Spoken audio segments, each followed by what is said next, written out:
o winga le te tau avatua ko so o ele si ngai le lisi le hot list le HRPP a pale mai e makua maua ma le lua vai kolu ki ria ro o ia ko foi ese o Samoa le anga orkele i mata o HRPP o oenga mafua inga foi inga le HRPP ile fai kaunga le HRPP ai le o se fai kaunga kanga kai mala mala ma finga no le tua o le mato fai tau o le anga fa ku ele ku le vai nga fa fai ai i maka mayor au HRPP makula e pa mala ko vaenga o oe ko kasinga fu ngo ki le HRPP so o le langa ka penga yo mai kiri ese oe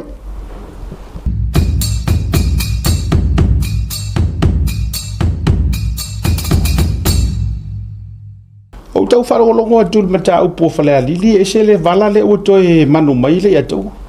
o kuskusinga mai Samoa le I think por observa por Talamoa que o ser a seso o kuskusinga ia mai papel o ia fala lili ave ia famsin sili ma Taro Clark i fai un me ia fai ni o que o mai nga ko ya le o test de famsin over ia ma test fo ele la me kongwa o me fo ngele ka ko kalgo fo last week le pare con fo le i fai se fai un ara ka kia le o ka kia la fua o ka pule Samoa wa ngo fa penga nga race por famsin nga racing nga ka sa ku mo me ia fa famsin nga mo kala foi kala kala ia se ia malem ka pula le foi le or fai se famsin nga e lungo mo kala kuskusia ai lesis o me nga kupu overseas ele kupu Samoa mai le fa ka ko mai ia me a ka kai fafo e se la kula fo ia maka ko Samoa ia me sia ia la ko foi sa ingi be o le wo fa ka o ko mau ku le la fo nga fa ia nga ma ale mo ia mo mau fa ka pe ia uia a fai o lai si la fia le lei e lo ia o lo tutu mo fale alili there is a case to answer o la mea like why not fai la mea le tau fai pole ala se fengumia ile la ko fengumia i mai fa masigo to pa ia ve fai o mele fai fale alili ko fa ko le interest o o fa masingo Commonwealth le mele pa ave fale alili e ngo fo ele fo ai mai lo ave fam sio sili male ma so esa la ko ya Taro Clark fo o mo ko ma ngai ana ki ka ko pikiro po fe so ia e lo bigana le te fai wa e o tanga tau le tu la fono o le kala ngoi lo ia ngai usila e ke sira fiele ya tau le mola le far kofe male mango ngoi lo ia singia Samoa so le la o fionga le fam sio sili e o fongi kanga e matua o fo e ole foi mala male leia ngi usila i lau record i neia o eloia le tau e ko ke mala male leia i le record ta Simakiva ngi lango i ngi ngalo ia ya to officially ko na ole ala winga fa metala ole mo ke mala i lau success record pe mawalunga pe le mawalunga o le foi langa walanga langa ai le kele o manga na ira o sa mato fi poto le fai mako research nei o le foi kalango ai lo ia kalango ngai sa ko lo ia fakas so o le mawalunga la o le alu ngai fa masingonga mangai unga fa pengi o le ko kepa foi nga e fa kilo i le record au elo ia ngai pe nga kelengi au cases nga success pe o le kele o ngai au mengi o le feu o le bela na le la amata na tilo i tangata ai te loa na tau mana ia mai au whainga au e 5 lei oi lo fionga ne famasingo city e leo se talava nei na mana ia mai au whai unga ma e kau sao mai isi mea ma make sense so leo e rei whaia so kōrua aina lua no nofo loa ma le whaamatua o HRPP na ua lua no nofo so le makua wasau o makua rua ngiar ke leo au whai unga wasau e o la e sao leia o le maga ia pe anga kipu le kaimi anga kalele le fale fale foko o le va aia the Commonwealth mo United Nations ba Kuai ngofo mo mama walungar va aire la rolangi makanga ka umaya o e fa pengi ai na la tu no la fautua e ser faukua o re faukua sa ai mo ngar faukua ke ia le wa e milo fu ma e milo fu e oi ele me are ngale fe ka pa u akam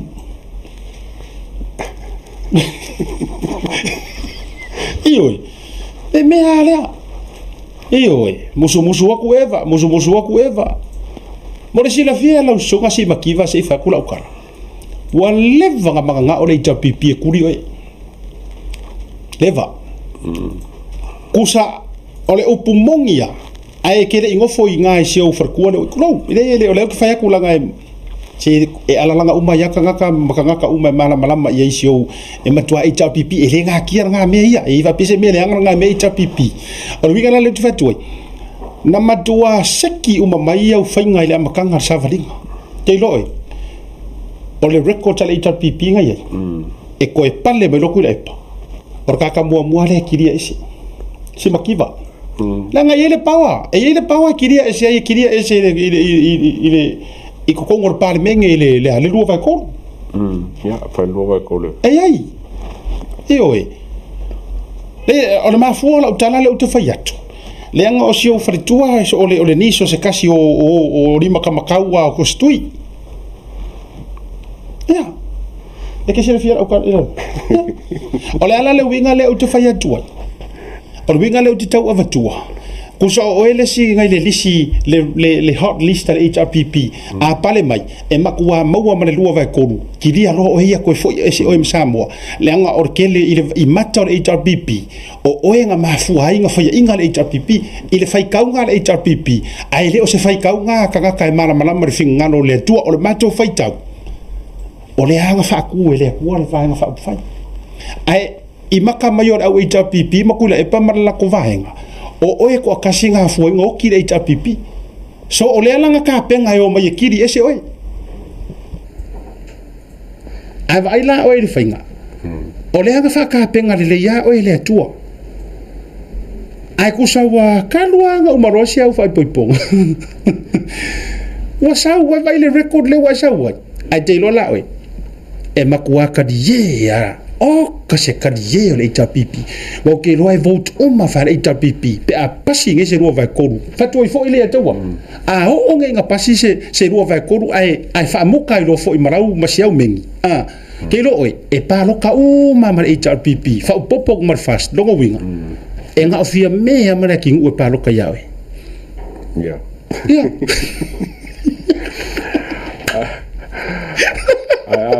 foi mai eu pai ngo ngusile la me ngang ai oi se ngusila ak Magaga'O i pa pe umai sole ole wa umai sitala tu wala lo avatu i autafa ole mele wo va ia kunga ole nga wala so nga kili so i parmia ku sai la va ile wa e nau la va Simakiva ia fa ia inga ia ko lupe ola unga kilo kua ko fa kamironga melia e songia i le keisle a ka ko le makala fa le alili a ko le makala le melia e songia i tu lo war keisa sa faka e sa e fa palengi ngai e fa or fa inga o si sui parmia ko e fia ko i makuilo mala ko mor ka sfuru ko sang sfuru ko sanga e malo lo ai pusingo fo ia nga wa nana kasi mara ke aonde ko foi fala ali vere ka ko wo si ka o kingi po fe fa ye ya wa fo linga mai le o kingi nga mero pa fa ka ve fo linga vai ka anda mai fo ba nga ye la ka mai o mero malanga challenge la u ya la ko ma lo le level la volo ye le mala ko foi le te faiatu o lo vinga le na monia le o lo fionga le ile ele ole anga ka kala fa Simakiva ele anga ku kala fige fo ile ele anga ku kala lunga di ile anga fa ya ku ya e musu ave fa se ora ka ofie ele anga ku kala nga a ma wa ole o matale fa ya ole siringia fa ma o lo fa ma ni langa wa sau wa mo sau nga ya mengi si va ye o whamasinonga whainga pālota a o le treatment le ua whai lau sunganga ua pei o whasiokanga ka wha moe inga criminal a e fisili mai ma e fisili aku aisea e iai ngi cases mua nga sapina mai ngi California ngaka le atau to be honest langa o e makualo se fua nga iai ngi cases fa pengei nga ora ai o e lea e sapina mai ni record ko California ngaka a o kula fongo fenga paroka fa pe a wi ali atau o mengi o sapina fa ko a fai lunga su engole Supreme Court male se vai e mai se me ke pa ko nga wa fi fo ye le fa psionga fa parok e ka usau ye vui ma tara fem ka pule ka usi ma se yo i fa psionga ma fa psionga si ni ka wa nga pia mai la ye ya le na tonu lo winga nga la kala mo Leva nga mga ole ita pipi kiria oi nga su e se ai kia kiria e se oi o ke la longa foila a fai o lea le tūlanga wata oto ma lo nau lava e kuri au pūri ngai mea soli ya wakari e ngai le ita pipi ingo aku mare fast lei masesi e fia ngau alofa ia wa kau foi nga o ti en por delete expire kena nga delete o kau foi nga delete la voice service tulo ya a fai ole na wa te tau waina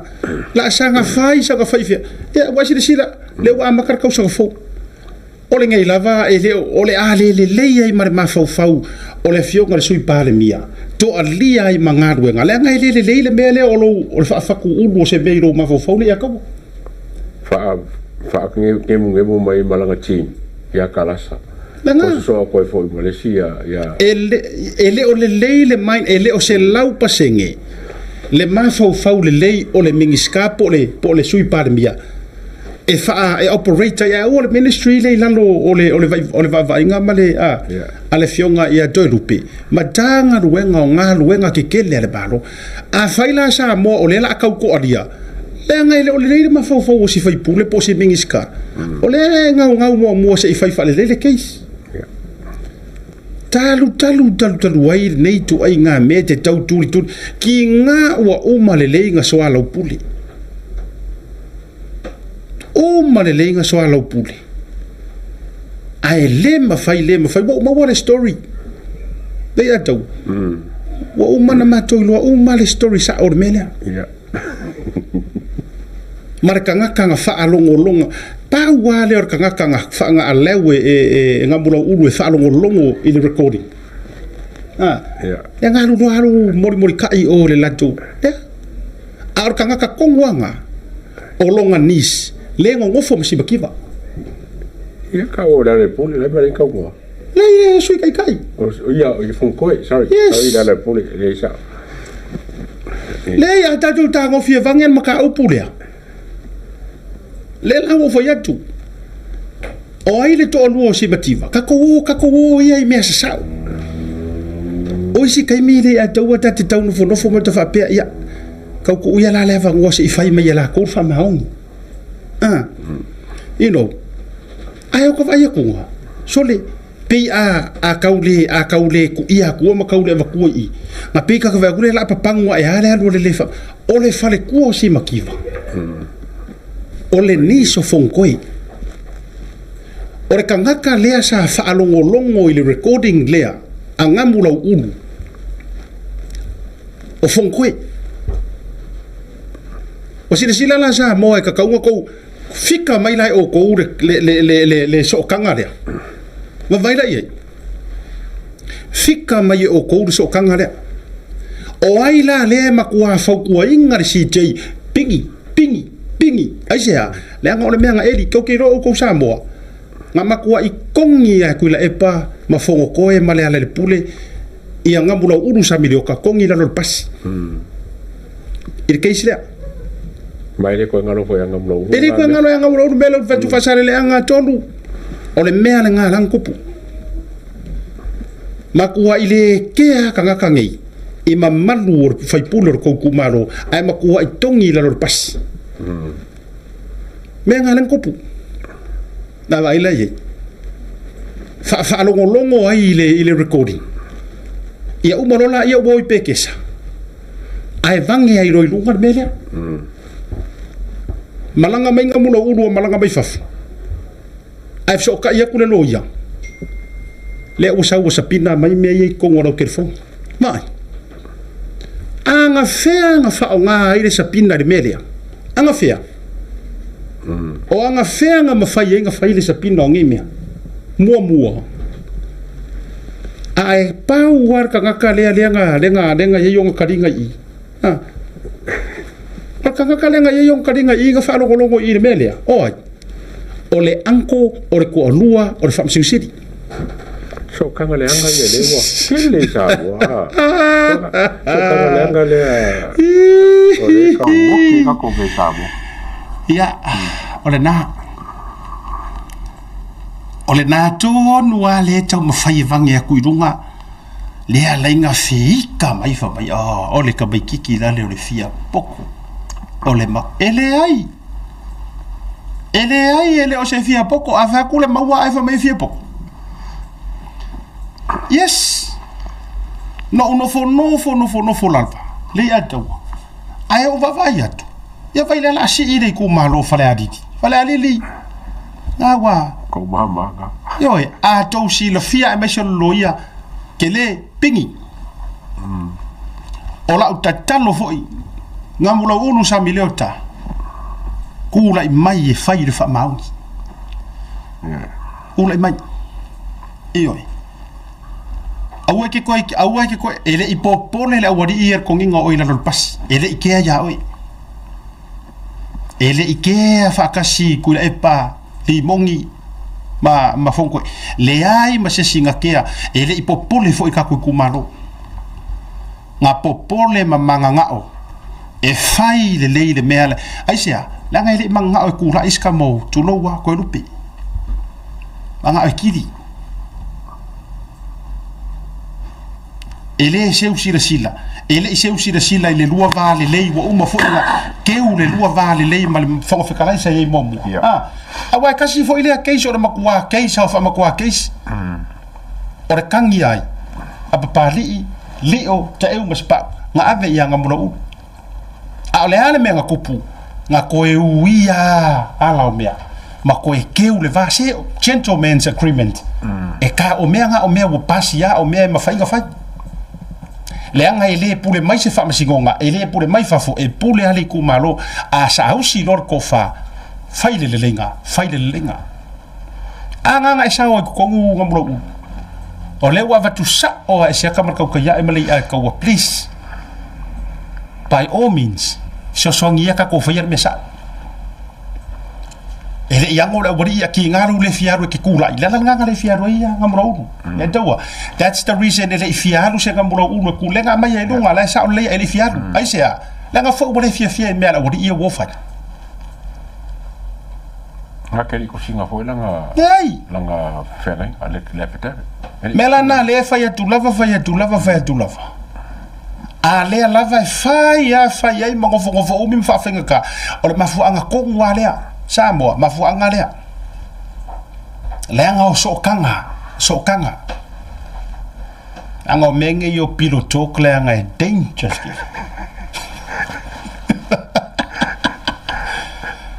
e makua dangerous ke le menge yo piloto e mo ka kala ile si ai ala ladies ya le na ioi le la wa vatu le ala na to te sila wa se ale fa ala ule wo koso ile de case le se mama pear kalanga le penga voire ki nganga para wa ku le kau kai o mai foi mai wa ngaro ala e kala kai ai se le anga ole ye so kanga le mi milo ku ku le melia le anga or kanga kale anga modi nga ave le recording le kaka ko wale anga ave anga ko ngore Hrpp ya la na awa ka ko ke ko ku ma me so kanga ma me ya ta tu e fele mesa la o foi le ka ko le mau amoro ulu sa mileota tu lo le ta o sofa o ko fai ka wai ka ko so nga puli a fai e tau te tau sisi e ilo tau whaalanginga o sa fokula fai o le makua puli ia makua hakula i lau whaako whaala inga i kia whau ai mai so whonga le whaamsingonga e ki saunga sao ya o ia le meu kula imai mare ka ngaka nga e whaalongolongo inga le melia mare ka ngaka sa ioe ai pika iwa nga whaumai ai oku ya da nali ato ni kio amusu e famsing sili e whaonga le keisa whonko e whaima whonka ingo le keisi le whanani mosu ko amusu mo e o mosu e whaonga ale no foi etu nga seki a ufikanga oe le angale la nga fapenga se ka ko amio ai nga e seki mai ya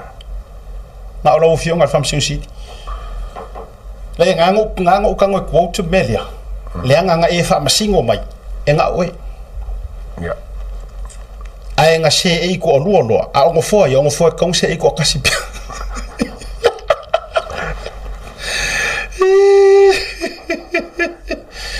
ya le na wo fai dot ma fu anga la ya le nga mimilo uminga imea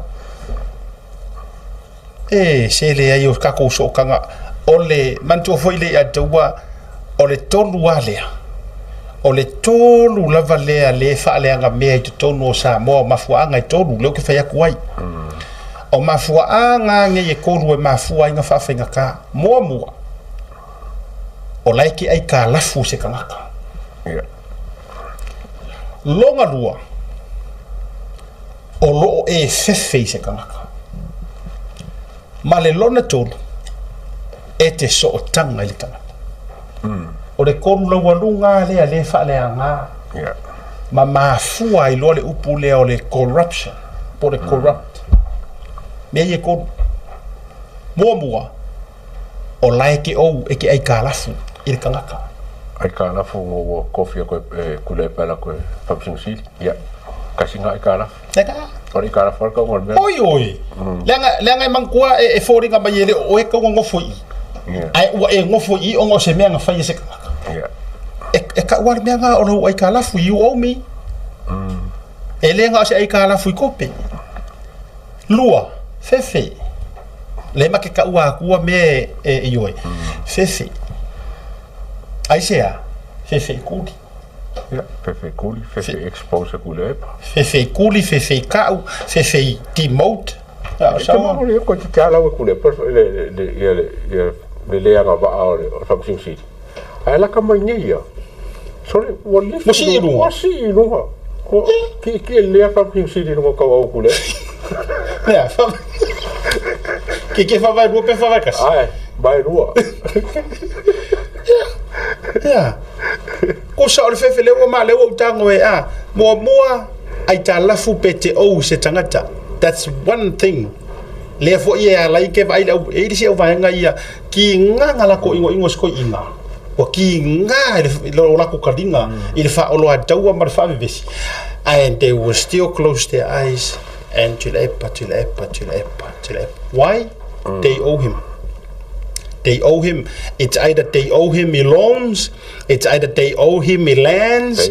they owe him i New Zealand, travel to Australia, they owe whatsoever. They owe him. Angale sengi kulepa mai faspepa le avifea sengi kulepa mai faspepa le avifea me ko kaka umanga they worshiping him because what? O mea ia nga fai lua o le fefe ai sea e si diaro fa su pe ir mele ku lo le ngana langa o le upo ngana ioi langa ke kuria u ke wa ko ave u langa u sa ka isi moa o ke ia palai mai mele e ia o qualification le mele ai nga ave sa o ha u lunga o ka malo fefe male numero tolu o le kamala lea o le kama malosi lea so tanga tanga. O loe relations. So o kanga. O le uncle tina, o le auntie, o le nephew, o le niece.